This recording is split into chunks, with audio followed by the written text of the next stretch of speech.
morning, students. Today I will give a lecture regarding the skull in different vertebrates. Skull in different vertebrates. First of all, I will explain you about the amphibia.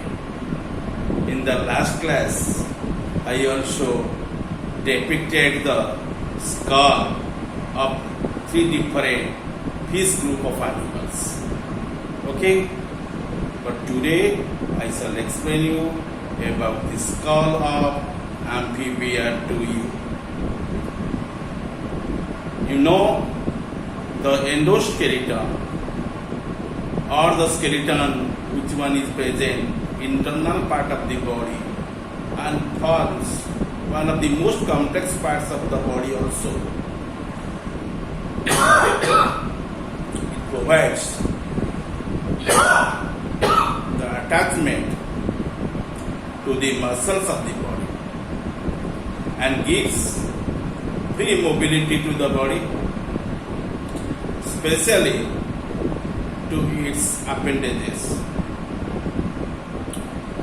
For the convenience of study, the endoskeleton is different or differentiated into two main groups which are as follows.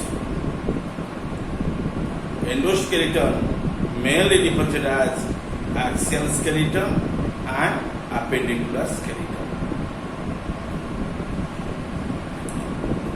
Axial skeleton further divided into skull and vertebral column and sternum in case of the amphibian animals or frog.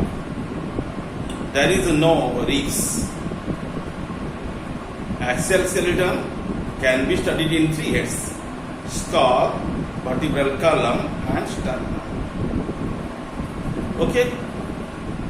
And due to this account, you can differentiate the axial as two heads: skull, one head, other head is known as vertebral column and sternum. Sternum is directly connecting with the vertebral column. There is no ribs in the end. Second head is called as appendicular skeleton. The appendicular skeleton further divided into two groups: your girdle bones and also limb bones. Girdle bones generally comprising pectoral and pelvic girdles at the two extremities of the trunk, and the bones which are generally appendated to the ground from the axis, those are called as your real appendicular bones, or also be called as limb bones. They would be differentiated as the forelimb bones and hind limb bones. First of all, you know about the axial skeleton in case of the endoskeleton of frog. The axial skeleton of the frog consists of the skull, 9 vertebrae and a curious rod-like bone containing the vertebral column posteriorly, which is termed as the urostyle of the vertebral column. That is the last part of the vertebral column, that is called as the urostyle. urostyle, urostyle. Okay, and appendicular skeleton generally comprises of the bones of the limbs and can also be girdles. In girdles you find the pectoral girdle and pelvic girdles. In the limbs you find the forelimb bones and hind limb bones. In forelimb bones you must find the humerus, then you find radius and ulna, then you find the carpals, metacarpals, phalanges. In hind limbs you find the femur, then tibiofibula, then you find your tarsals. In there you find the astragalus and calcaneum, then you find the other tarsals and also metatarsals. At the end you find the phalanges. Today our topic is concentrated on the skull of the amphibia that belongs under the axial skeleton of the frog. Okay, the broad flat skull is divisible into the following regions, and that is called as the cranium. It forms the middle part of the skull and encloses the brain, and thus also known as the brain box. And brain box would be remaining at the foremost part of your body. Just inside the head you find the brain box, and which one generally encloses the brain. And brain is known as your encephalon.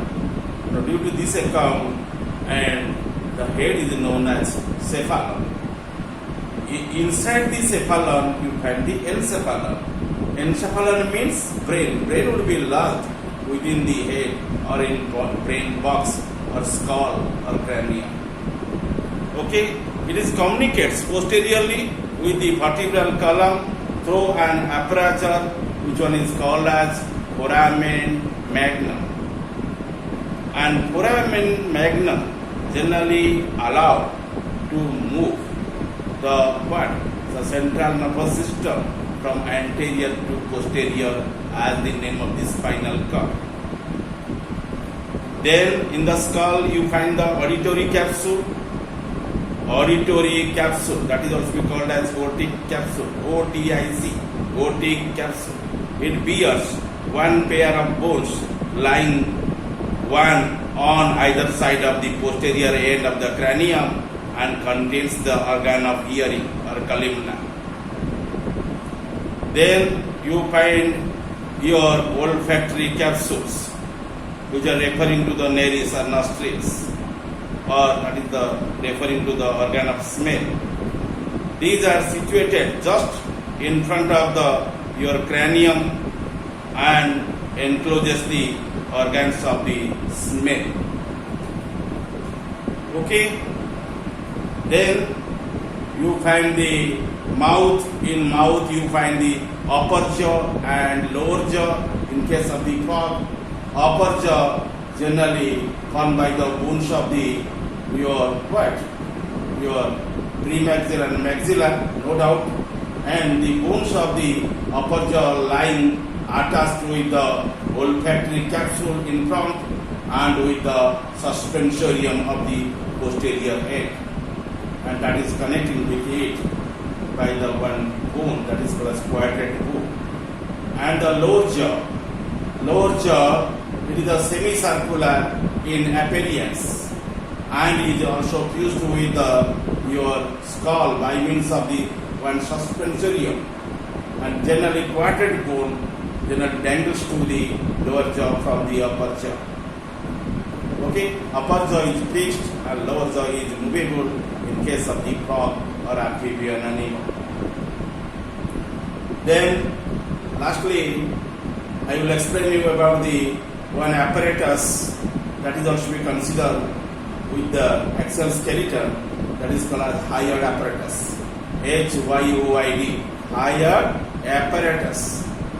It is a flat, shield-shaped structure located below the tongue, with the stiffens the floor of the buccal cavity. In our body, only one muscular part which one is connecting at one end with the body, but other end will be remaining free.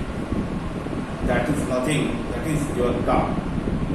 And the tongue generally connecting with the with the body at one end. Underneath of it you find the floor of the buccal cavity. In there you find one apparatus like structure is there, and that is called as hyoid apparatus. Okay, you know in there the different types of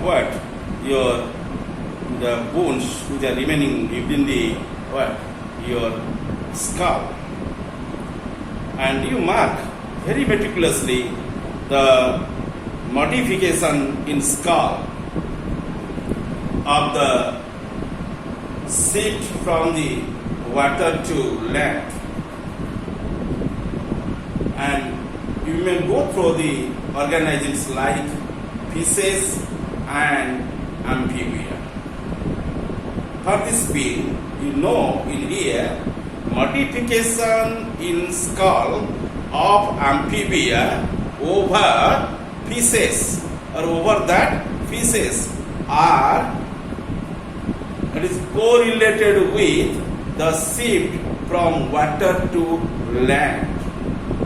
You know, the fish is one aquatic animal. It lives in water. Without water, and the fish would not be exist. Okay? With water, the fish must be exist. Because the fish itself is one aquatic animal. It is highly need the medium, and that is nothing that is called as water. Okay? Without water, fish will not be sustained, and that environment for the fish is known as water. But your amphibia has double mode of life.